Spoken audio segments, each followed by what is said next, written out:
Le rendez-vous des élèves qui s'interrogent sur leur avenir, le salon Métierama, il a ouvert ses portes ce matin à Marseille et nous recevons son président. Bonjour Yves Dufour, merci d'être avec nous. Et vous êtes un nouveau président de l'association Métierama depuis juillet 2014. Qu'est-ce que vous avez mis en place durant ces 6 mois? Bonjour tout d'abord.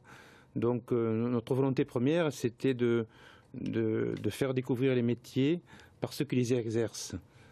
Par les professionnels. Par les professionnels, puisqu'avant, nous nous sommes rapprochés de toutes les fédérations professionnelles, de l'union patronale, et nous avons fait en sorte que sur le salon, à travers les 20 pôles métiers, on puisse présenter 300 métiers qui vont des filières courtes aux filières longues, aussi bien des métiers du BTP, des métiers de l'union métallurgique, de la chimie, mais également des métiers d'avocat ou des métiers de l'automobile. Alors c'est la question traditionnelle, quelles sont les branches, les secteurs d'activité qui attirent les jeunes et à l'opposé, quelles sont les branches dans lesquelles on peut trouver du travail?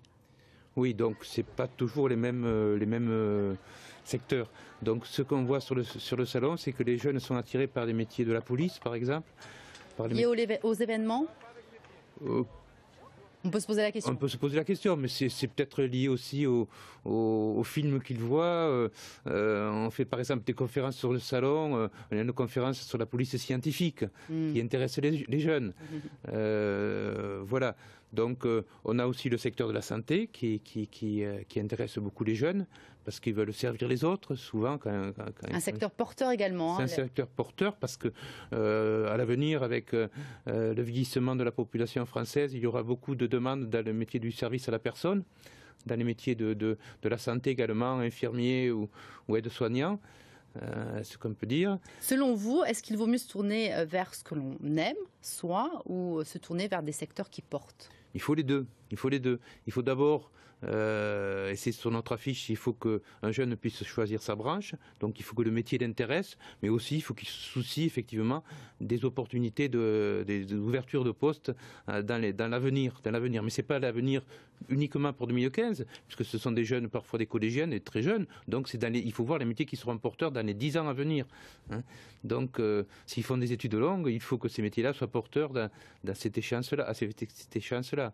Donc c'est pour ça qu'on dit que le BTP, même s'il actuellement il n'est pas au beau fixe, le secteur du BTP aura besoin toujours de maçons, de seconde œuvre du bâtiment, de carreleurs, comme l'industrie aussi, qui a des métiers ignorés parfois, qui a besoin de chaudronniers, ou les métiers de bouche aussi, qui sont... Voilà, c'est jusqu'à samedi à Marseille. Et on rappelle que c'est une association à Métierama et que ça a été créé à Marseille sous Gaston Defferre et que c'est gratuit. Effectivement, on en est à la 36e édition, ça a été créé en 1974, donc on a 40 bénévoles qui nous appuient pour aider les jeunes à découvrir leur talent. Merci Monsieur Defour.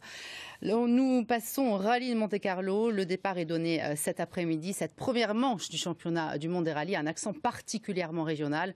Outre son tracé, le favori est de notre région. Son portrait est signé Philippe Fabrègue et Alexandre Lepinet. Les médias se l'arrachent, le public l'adule. Sébastien Ogier est véritablement devenu une star du sport automobile.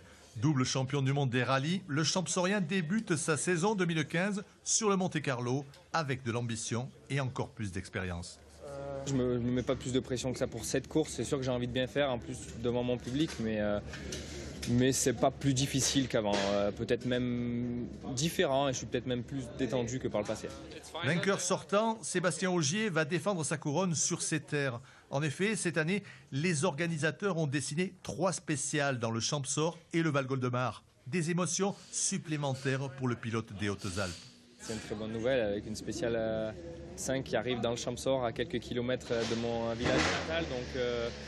Donc ouais, ça va être particulier. Il y avait déjà beaucoup de monde pendant les recos. Je m'attends à beaucoup de soutien et bien sûr que j'ai envie d'essayer de bien faire devant le public. Et la bagarre pour la victoire s'annonce âpre et disputée. 18 voitures WRC sont engagées dans cette épreuve avec de nombreux pilotes de talent et avec aussi le retour en rallye d'un certain Sébastien Loeb, de quoi pimenter la course.